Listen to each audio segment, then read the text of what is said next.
Welcome to All Things Chiropractic.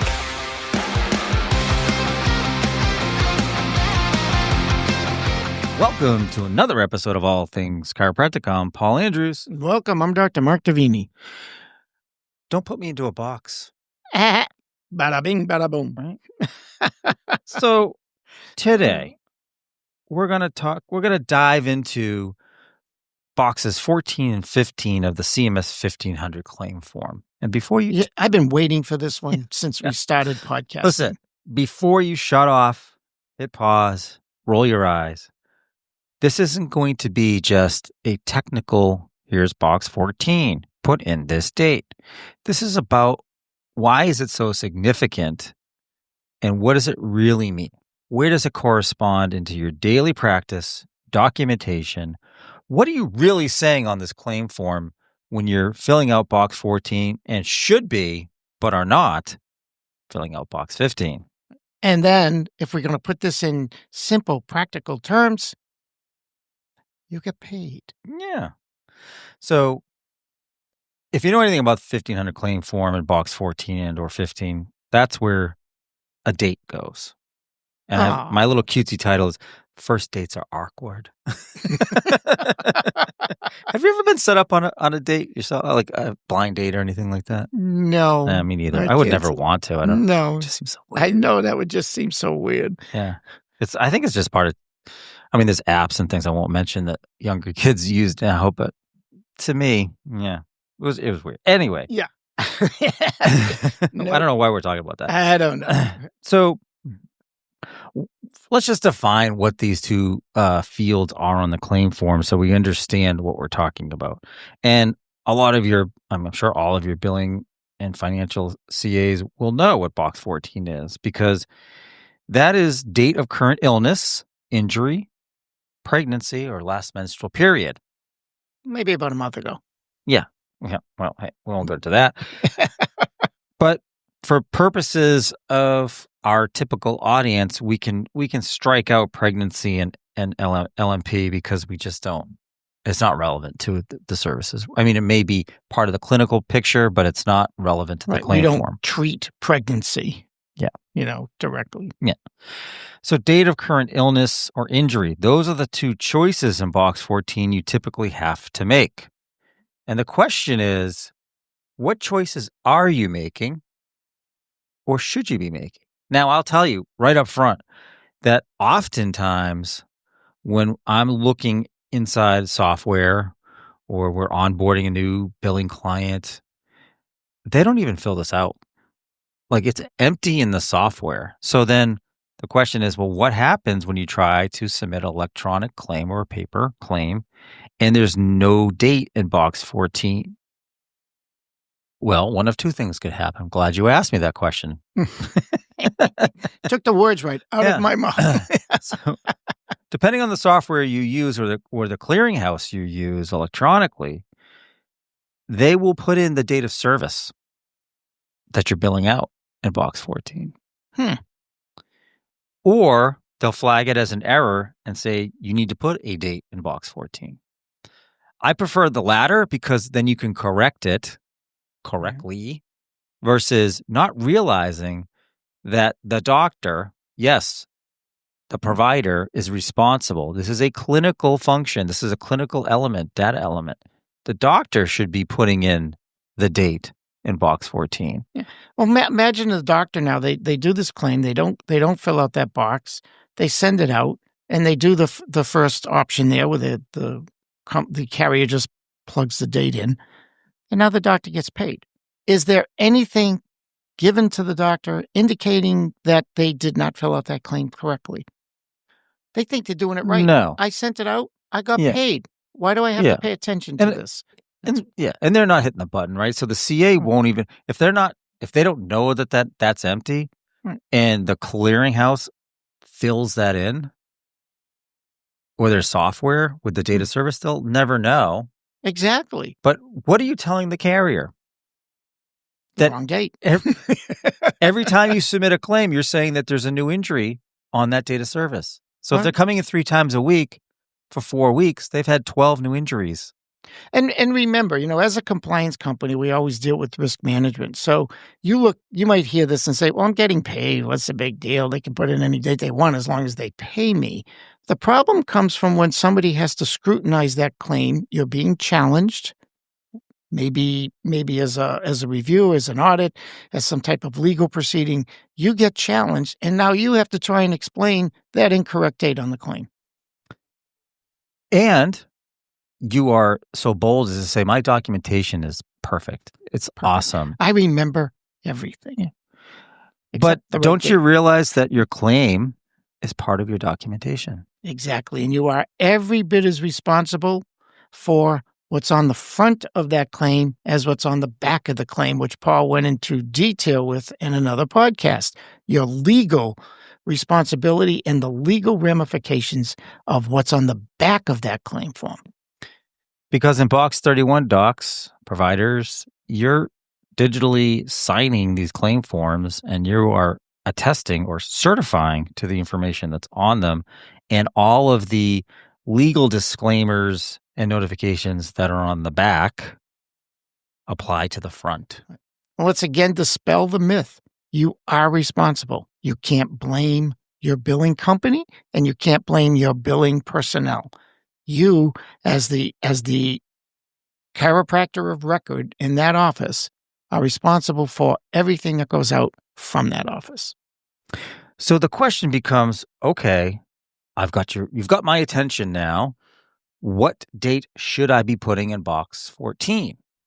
So it's a clinical data element. So it is a clinical function. If you don't know, the patient comes in and they don't know an exact date of onset, then you can use the date they first came in for that particular diagnosis that you're assigning. So that's the date. Now, I will say, if you're checking off one of the boxes in field 10 of the claim form, field 10 is whether it's auto, workers' comp, or slip and fall. If you're checking off yes to any one of those three, then Box 14 should be the date of that accident when it occurred. And if it was, say, an insidious onset, and because of that, you end up putting in the date that they came into the office, make sure the note supports that. So you should be able to go to that first day's note, and it should say onset, insidious.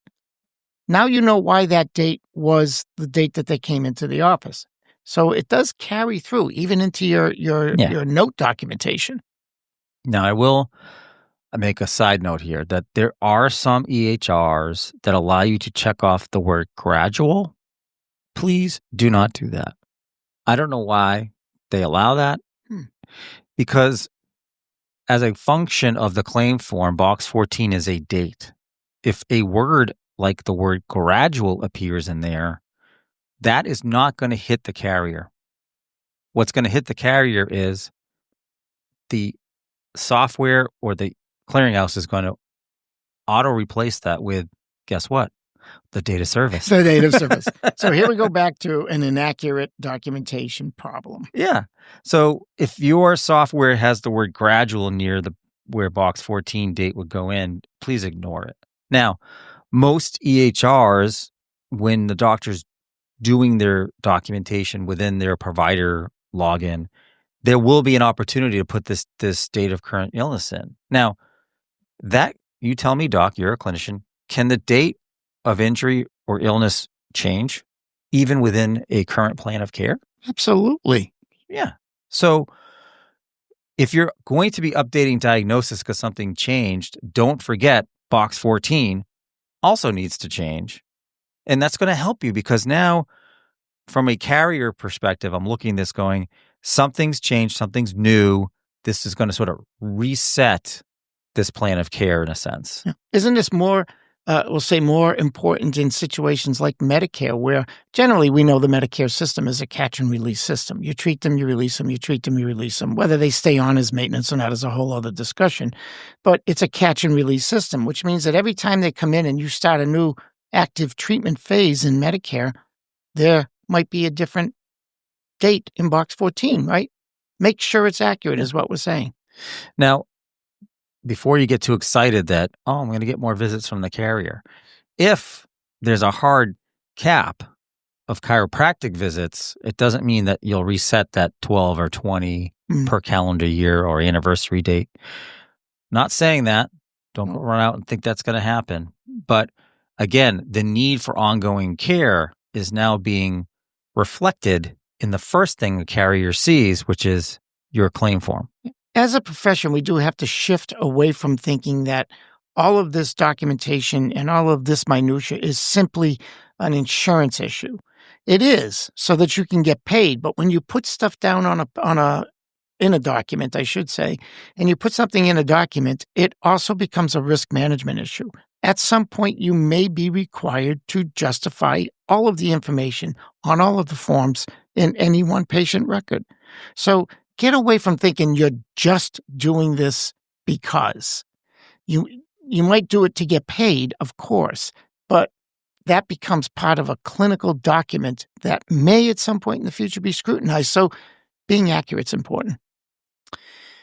So let's talk about field 15, because it is a field that is not used nearly as much as it should be used. So if you build it, it will come? There's some carriers that will actually reject the claim because 15 is missing. Even when technically it shouldn't even need to be filled in, believe it or not. But wow. But okay. Yeah. So surprise. Yeah.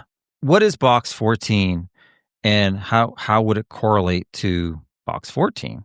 So box 15 is just simply defined as other date. Pretty generic, doesn't mean much if you're just looking at it without knowing. But box 15 is basically... Well, it sounds like we're on The Bachelor here. I don't watch that show, but very telling that you do. I'll leave it there. Other date. He's trying to read everyone. Yeah. I'll leave it there. My wife is smiling right now, laughing at me, even though she doesn't even listen to this one yet. I am going to get this one for the next. Uh-huh. Oh, God. Yeah. Yep. Yeah. Let's highlight that. Yeah, I walked right into that one. Yeah. Yeah, right. I'm gonna put this clip on social media. That little isolation. I love it.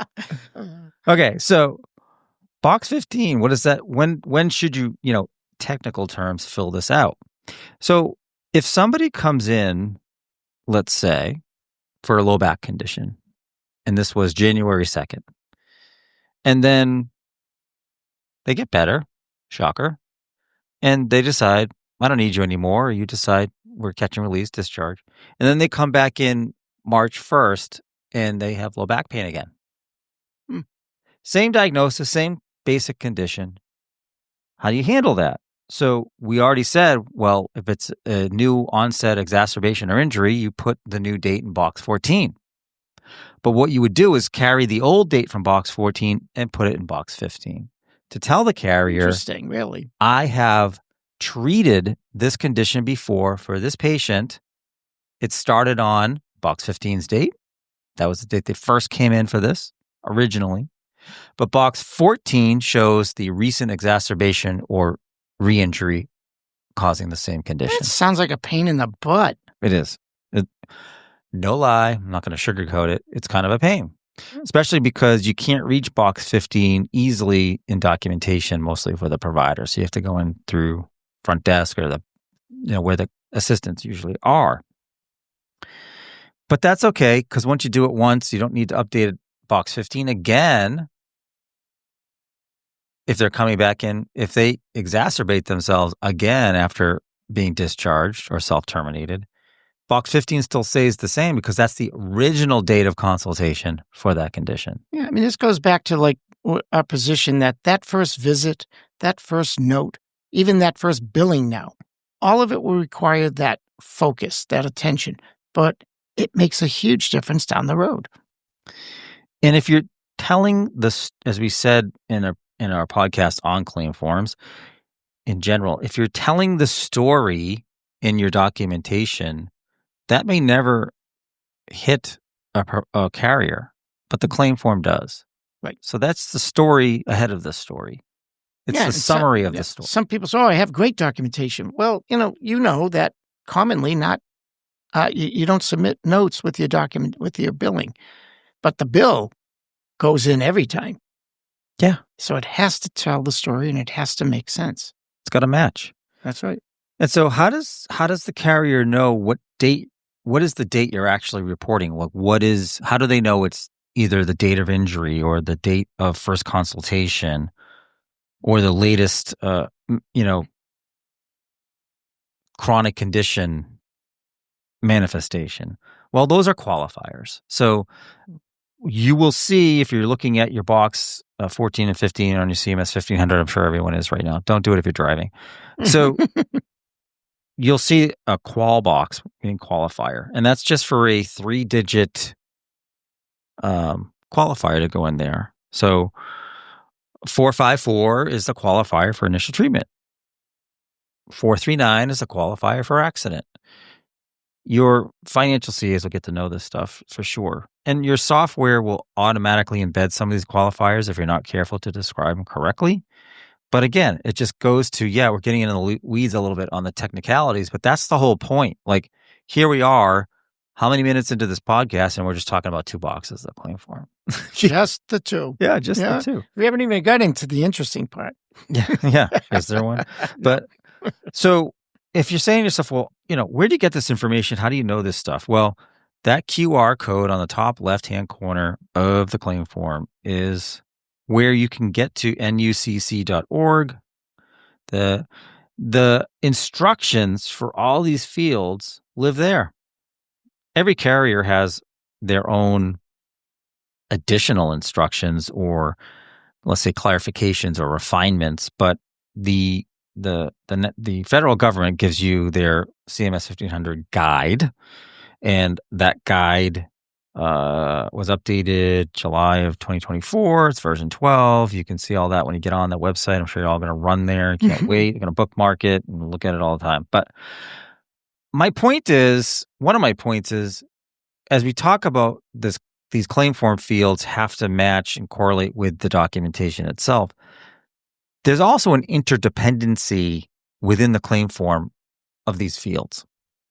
Because if I'm checking off box 10 and I'm saying this was an auto accident, that box 10 now correlates to box 14, which is what was the date of the accident. They have to correlate. Because if they don't, the claims adjuster is going to say, this isn't from this accident. I'm not paying this. So, got to be accurate there. If you are putting in box 15 as the original consult date, and box 14 is the recent exacerbation, and this is within 3 years, you're not coding out a new patient exam in box 24D. It has to be a re-exam or an established exam because it's within 3 years. Which means the qualifiers might change. Right. So, and then the diagnoses may be updated in box 21, which means box 24E, the pointers have to be updated. You can see how everything changes potentially when you start making these corrections and updates to your claim form. And let's make a caution here. We know that, a lot of you don't do your billing directly yourself. And you should definitely have a working knowledge of billing in your office. But let's assume you have some staff member who does the billing for you.